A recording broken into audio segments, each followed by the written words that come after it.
Hey, it's me, the Soy Pill. If you survived Thanksgiving with your family and are weathering your brain for the Christmas break follow-up, you may be clamoring for ideas on how to talk to your Trump-supporting bloodkin. By the way, this video is dedicated to the brave Thanksgiving fighters that perished in the post-election family debates.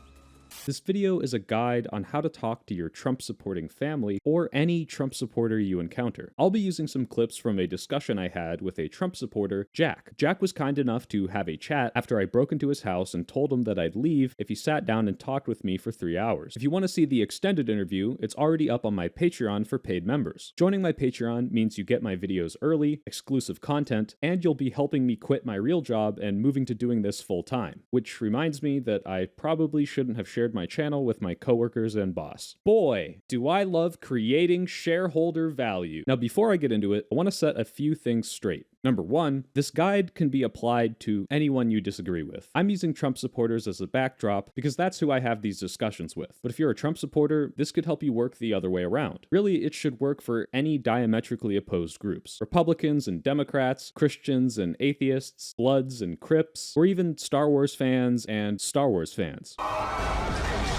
Number two, none of my advice is going to involve lying or even deceiving your conversation partner. If you have to lie about what you believe is true to convince someone, once the truth eventually comes out, they'll immediately discredit you, and potentially everyone else who agrees with you. So just don't do it. We lied. Aww. At best, you might hide your power level, which means you don't come out of the gate with your craziest and most radical opinion. So what does everyone here think about cat abortions? But that isn't lying per se. Even a racist knows that if they want to make someone else racist, they don't walk around wearing this sign. By the way, if you're a racist trying to use this guide, please turn off the video now, after you like and subscribe. Number three, this is not about debating someone into submission. That's a whole separate set of strategies and ideas. If you're on a talk show or debate stream, there's value in posturing and humiliating someone. Jeb is a big fat mess. Okay, Governor Bush. But this is about approaching arguments in good faith, doing your best to show that your reasoning isn't crazy, and maybe even changing someone's mind. Like that's ever gonna happen. And finally, number four, it's really hard to change people's minds. If this guide doesn't work for you, it's maybe because sometimes even the most airtight, compassionate, and convincing arguments won't make someone admit that they're wrong. Sometimes people find it easier to double down than to feel humiliated. So don't be surprised if these strategies don't work 100% of the time. No. The other reason they won't work is because your ex was right about everything, and you can't do anything right. Nothing you do is ever good enough, and you'll never amount to nothing, no matter what your stupid lying therapist pretends to tell you. It's all your fault, and it's always gonna be your fault, and when you toss and tumble in bed, overthinking how you could have been better, every negative voice and thought you have is right, because you're a terrible, worthless, sniveling nothing who's never gonna be more than the lowest expectations your parents ever feared from you. And when you make dinner tonight, don't bother making any for yourself, you piece of shit. Rule number one, be nice. It should go without saying that being mean or angry does not make for constructive conversations. You fucking noob, you bloody bastard. People do not like getting yelled at, called names, or meant to feel like they're stupid. Getting impassioned is fine, but if you lose your cool, you're probably going to come across as unreasonable, make poor arguments, or just make the situation uncomfortable. Of course You don't care about them. You don't care about them at all. In this clip, Jack defends billionaires. I have nothing against rich people. If you're Jeff Bezos, you did the f***ing work. You did it. You did it, not me. I was f***ing lazy as shit. Now, I have very strong opinions on billionaires. I think taxes should be so high that they can never exist. And when a blue-collar worker who has been exploited by the system starts justifying their own exploitation, part of me wants to scream at them. But instead, I politely interject and offer a counter to Jack's narrative. And he even agrees with me. Can I counter? Not to say you're wrong. They did work very, not everyone can become a billionaire, right? I mean, but the behavior and the actions that I've seen to get there, it's not just working really hard, right? It's maybe some scummy business practices here or there, There's a lot of luck. They all do it. Yeah, Jeff Bezos. But I don't think they should be able to. No, I agree. That's the first step in getting someone like him to support a higher tax rate on the rich. Now, this sounds simple, but depending on the conversation topic, it can be really hard, especially if you have personal stake in the matter. I can get very passionate and angry about politics because I have friends and family members who are trans, illegal, have pre-existing healthcare conditions, whose entire lives could be completely ruined with just one bad policy. But for me, after a Trump victory, I go home, my taxes get cut, and I can still afford a $10 banana. So it's very easy for me to remain calm and cordial since I don't usually feel the direct negative effects of Trump policies. Wait a minute. I'm white. But not everyone is so lucky. And if you have trouble in these situations, it's okay to remove yourself. And there is zero shame in caring too much not to call the other person a dipshit. Speaking of shaming, don't try to shame them. This includes the obvious pearl clutching and finger wagging that you'll see from your average liberal, but also the useless incredulity that many people employ. They are not pedophiles. Why would you say that? Even Joe Biden, the president himself, supports children being sexualized and having transgender surgeries. Sexualizing children is what pedophiles do to children.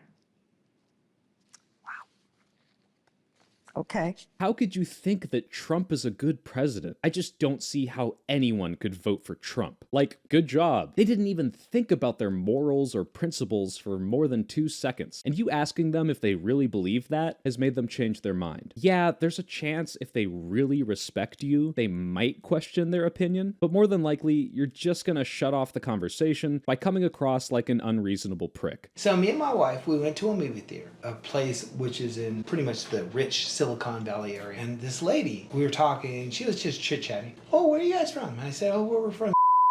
She's like, oh, you guys have a lot of Republicans there. I said, yeah, I'm one of them. And she's like, well, how can you vote for a Republican? I mean, how is that you're telling me that how can I vote? I'm literally, how could you? Yeah, they're like, well, how can you vote Republican? Person. If you truly don't understand their position, don't say, I don't get how you could think that. Instead, ask questions. It may seem patronizing, but people fucking love talking about themselves and their opinions. Can I ask a question? Yeah. Throw the parties out the window. You see two policies. One says, let's give more funding to these programs. And the other says, no. Would you immediately just go to the more funding one? That like just on paper. No parties, no nothing. Opinion Hyper Generator is online.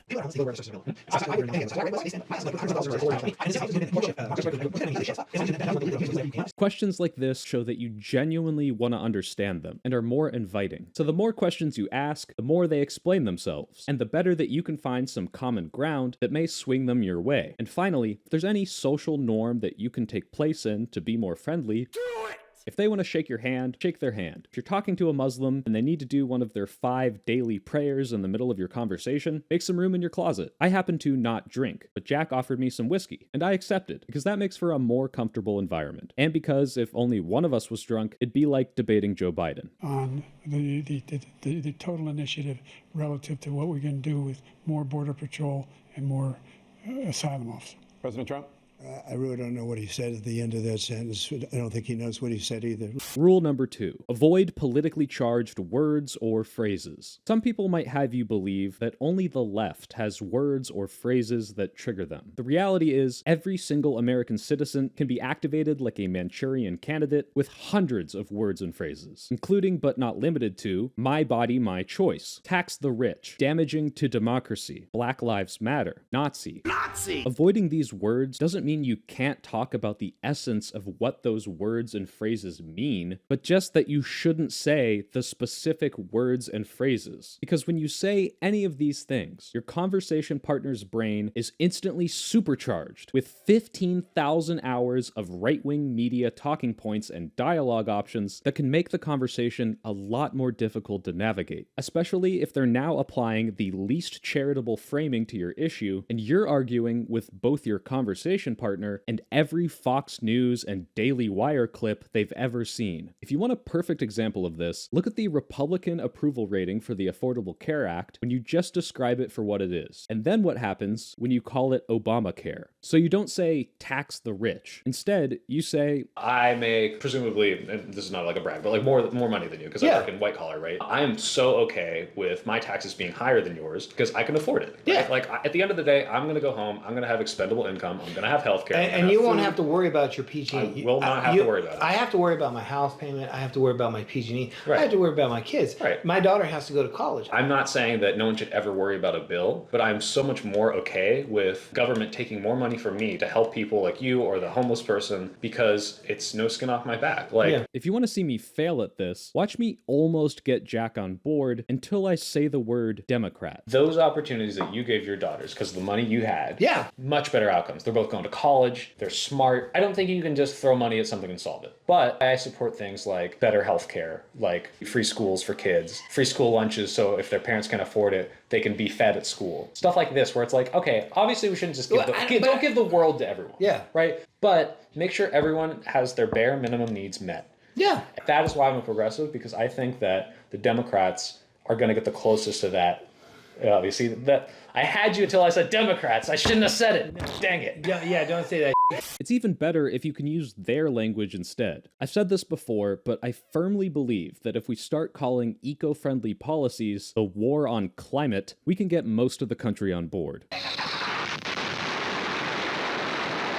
Rule number 3, know their arguments and know them well. Not to diminish the other rules, but this is probably the most important one because it works in so many ways. The first and most obvious is that you want to be prepared. If you're spending half the conversation trying to figure out what they're even talking about, that's less brain power that you can use to try to convince them. It also means that you're less likely to be surprised by some argument that you've never heard of. I try to spend a good 20% of my time in right-wing circles. 1, because I'm a masochist, and 2, so that when Jas the Goose 69 starts talking to me about how Hitler escaped to Argentina in a secret floating bell, I know exactly what he's talking about and have some sort of counter. This means that you should watch popular right-wing figures and see how they talk about the news. And if you know who you're going to be talking to, ask them who they watch so you get an idea of what kind of opinions they might have. Of course, I watch Fox, but I also actually watch a lot of other things. I watch Breaking Points. I watch The Hill. It's like if every teacher just gave you the answers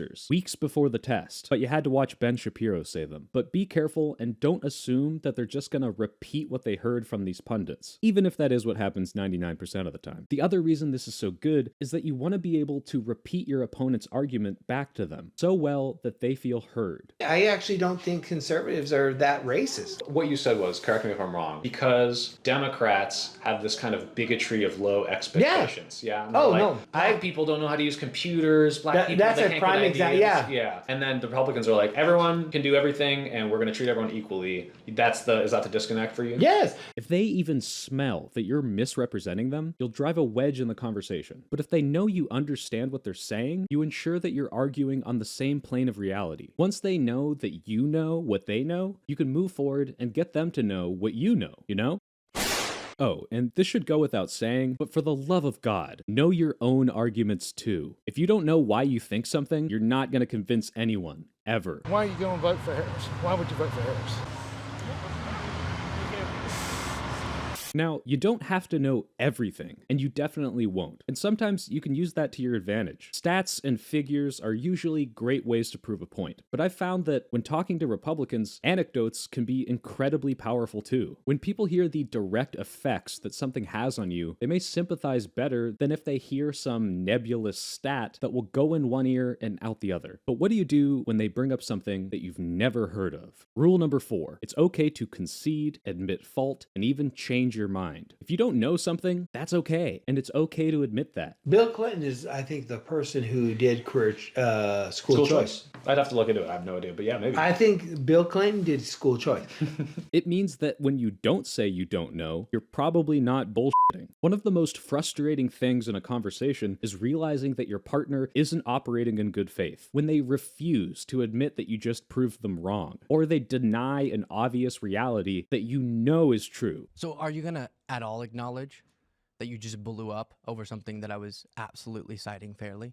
I don't think you cited it fairly. I recently had a conversation between friends where one was arguing against vaccines and lockdowns, and the other was calling the first friend retarded. The anti-vax friend brought up his frustration that during COVID, people had to social distance and stay indoors, but when the George Floyd protests happened, the government changed the narrative and said it's okay to get close and go protest if it's for a good cause. The second friend dismissed this as total bullshit, and the anti-vax friend got frustrated and left the call. Not just because he was getting personally attacked, but because his opponent was denying something verifiably true. That narrative flip did happen. And in my opinion, yeah, it was kind of silly and hurt trust in the authorities. Admitting that this happened doesn't make you anti-vax, but it does keep the conversation moving and builds a small bridge with your conversation partner. If they say something that makes sense, say it makes sense. I think they're all full of shit.